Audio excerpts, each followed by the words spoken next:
Assalamualaikum warahmatullahi wabarakatuh. Waalaikumsalam warahmatullahi. Eh, Alhamdulillahirrahmanirrahim. Puji syukur kehadirat Allah Subhanahu wa Ta'ala yang telah memberikan kita semua kesehatan sehingga kita dapat hadir pada Zoom pada hari ini dengan keadaan sehat walafiat. Kami dari kelompok 5 dari Prodi Manajemen Informatika golongan A akan mempresentasikan hasil dari eh, final project kami. Dalam final project kami ini, kami mengambil studi kasus yaitu penyewaan lapangan futsal. Dengan judul kami yaitu Sistem Informasi Penyewaan Lapangan Futsal. Permainan futsal adalah permainan yang menyerupai permainan sepak bola. Namun, yang jadi pembeda adalah komposisi pemain dan juga ukuran lapangannya. Permainan futsal saat ini marak dimainkan di seluruh Indonesia, termasuk di Kabupaten Jember. Sebelum memainkan olahraga ini, kita harus memesan lapangan terlebih dahulu, karena memang permainan ini membutuhkan waktu khusus, tempat khusus. Selain itu, permainan ini juga sangat populer di kalangan pemuda, khususnya di Kabupaten Jember. Dengan maraknya permainan ini tentunya membuka peluang usaha bagi penyedia lapangan futsal. Namun, penyedia lapangan futsal memiliki berbagai masalah. Banyaknya minat pemuda yang ingin menyewa sebuah lapangan futsal menjadi masalah bagi penyedia lapangan futsal. Masalahnya adalah penyedia lapangan futsal seringkali salah dalam mendata pemesanan, sehingga yang terjadi tabrakan waktu antara satu customer dengan customer lainnya. Hal tersebut terjadi karena pendataan masih menggunakan sistem manual, tidak melalui komputer. Kelompok kami menawarkan sebuah solusi, yaitu pembuatan sebuah sistem informasi penyewaan lapangan futsal untuk menanggulangi masalah-masalah tersebut. Dengan adanya sistem informasi ini, kami berharap bisa mengatasi masalah seperti kesalahan dalam mendata sebuah pesanan atau transaksi dari customer. Dalam pembuatan database kami, sistem informasi kami membuat sebuah database yang di dalamnya terdapat tabel, dan setiap tabel tentunya memiliki sebuah relasi. Oleh karena itu, kami akan menjelaskan bagaimana pembuatan tabel dan juga relasi-relasi yang terdapat pada tabel tersebut. Kepada teman saya, Eli, kami persilahkan. Baik, terima kasih untuk teman saya Reza yang sudah membuka presentasi malam ini. Untuk poin pertama, yaitu kita membuat create database terlebih dahulu. Mohon izin untuk share screen.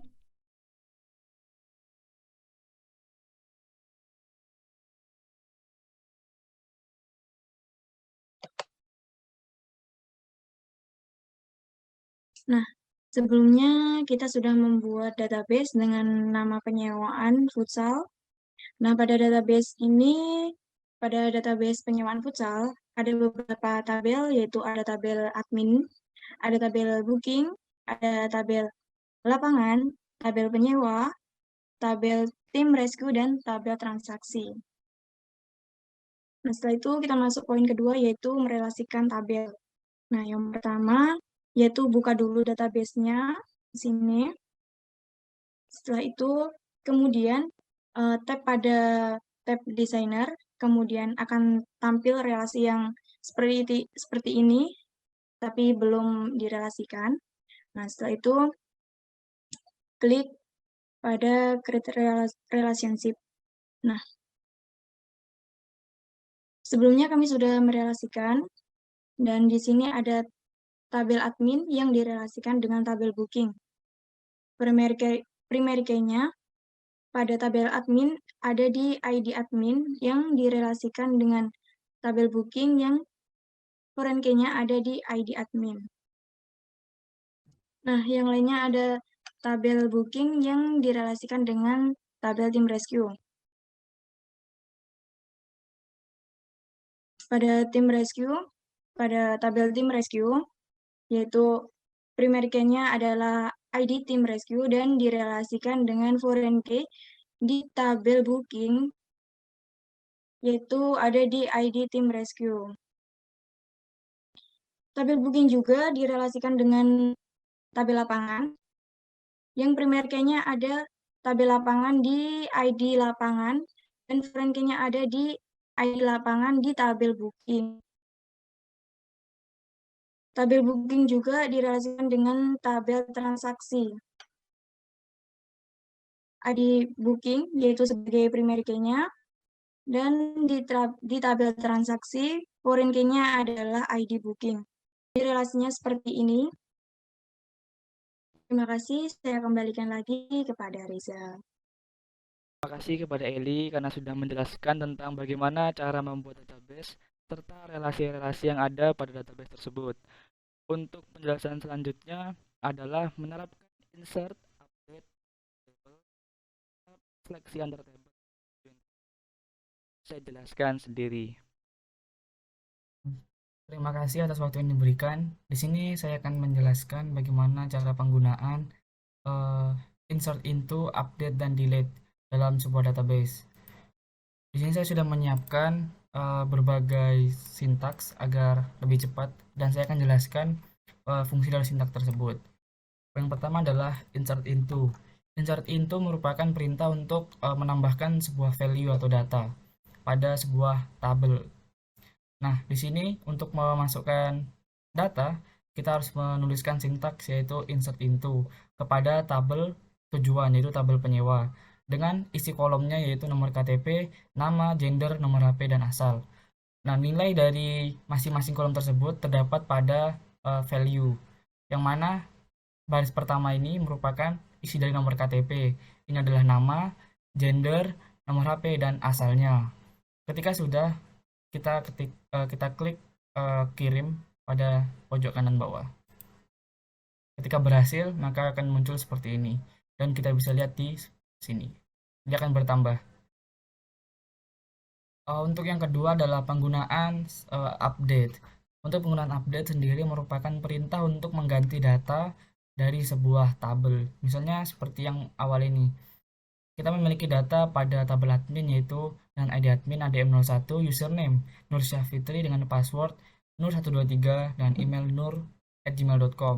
Untuk mengganti data ini kita bisa menggunakan sintaks update. Kita ambil dulu. Nah, di sini ada perintah update di tabel admin dengan set username, yang mana dalam tabel tersebut terdapat pada kolom username Nur Syafitri. Nah, ini diganti. Tadi kan data awal kita namanya Nur Syafitri, kita ganti Nur Fatimah misalnya.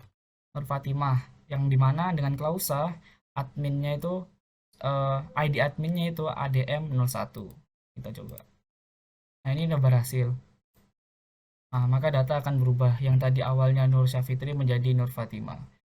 Yang kedua adalah yang ketiga adalah menghapus tabel. Untuk menghapus sebuah tabel, kita menggunakan sintaks drop table, kemudian nama tabel yang akan dihapus. Saya di sini akan menghapus tabel member.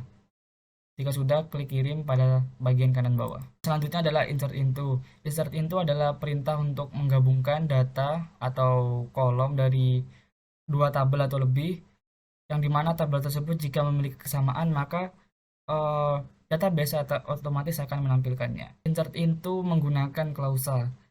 Secara sintaks hampir sama, cuma yang membedakan adalah letak klausanya. Coba di sini saya pilih searching sudah ada karena lebih cepat. Di sini saya memilih sama seperti yang sebelumnya, yaitu jenis lapangan, harga ID lapangan dari tabel lapangan, dan ID lapangan, tanggal booking, dan nama dari tabel booking. Ini menggunakan operator yang mana lapangan itu diwakilkan dengan huruf P dan booking diwakilkan dengan operator C. Dan penggunaan klausa yang dimana tabel akan muncul, akan menampilkan database akan menampilkan apabila ID lapangan pada tabel lapangan harus sama dengan ID lapangan pada tabel booking. Nah, di sini ada satu data yang sama, yaitu ID lapangan pada tabel lapangan dan ID lapangan pada tabel booking, yaitu sama-sama LAP01. Diucapkan terima kasih untuk selanjutnya adalah penjelasan mengenai tentang store prosedur dan trigger kepada teman saya Hendy. Kami persilahkan. Baik, terima kasih kepada Reza. Perkenalkan, nama saya Hendy Malari. Di sini saya menjelaskan tentang prosedur dan trigger. Izin share screen terlebih dahulu.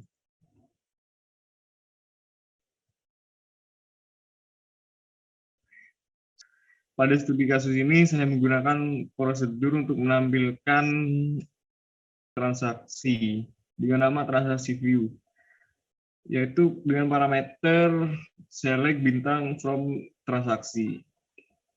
Untuk memanggil prosedur dapat mengklik execute atau dengan sintaks call nama prosedur.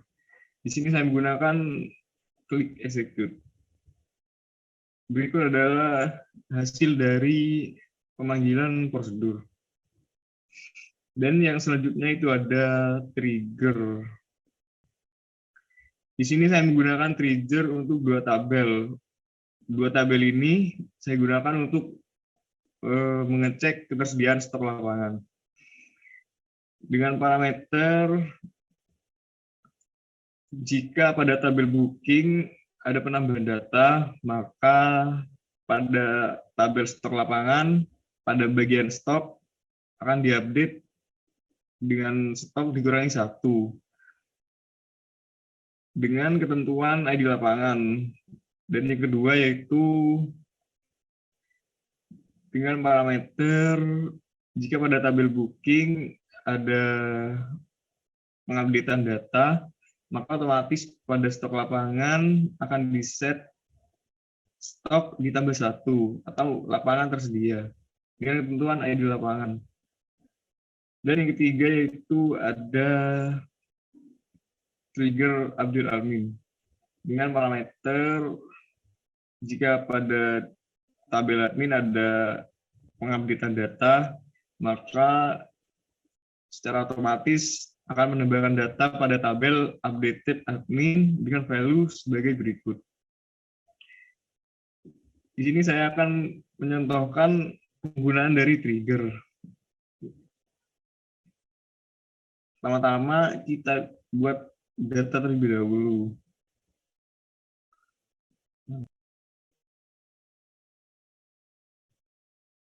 Nah, saya sudah memasukkan data, maka secara otomatis stok lapangan pada bagian lapangan 1 akan 0.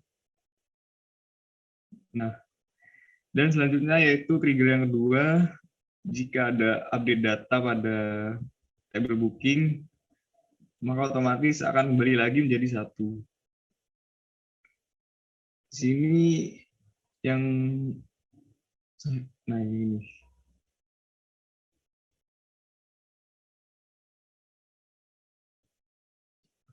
Di sini saya mengupdate pada bagian status. Saya tandai sebagai selesai. Maka otomatis pada stok lapangan akan kembali menjadi 1. Baik, terima kasih. Sekian dari saya. Kurang lebihnya mohon maaf. Saya kembalikan kepada Reza. Saya ucapkan terima kasih kepada Hendy Mawarid telah menjelaskan tentang bagaimana store prosedur dan trigger pada database kami.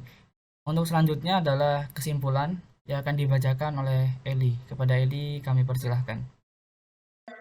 Untuk kesimpulan yaitu pertama, dengan rancangan sistem informasi penyewaan lapangan futsal ini, petugas admin penyedia lapangan futsal dapat dimudahkan dalam melakukan transaksi penyewaan karena sudah dilakukan oleh komputer. Yang kedua yaitu sistem informasi penyewaan lapangan futsal dapat memudahkan petugas admin penyedia lapangan futsal dalam pencairan data penyewa yang sudah melakukan transaksi untuk menyewa lapangan. Yang ketiga, yaitu sistem informasi penyewaan lapangan futsal memudahkan admin dalam pembuatan laporan data transaksi selama sebulan penuh. Terima kasih, saya kembalikan lagi kepada Reza. Diucapkan terima kasih kepada Eli telah membacakan kesimpulan dari presentasi kami. Mungkin hanya itu yang dapat kami presentasikan. Jika selama kami presentasi ada kesalahan kata ataupun tindakan kami yang kurang berkenan, kami mohon maaf yang sebesar-besarnya. Akhirul kalam, wassalamualaikum warahmatullahi wabarakatuh.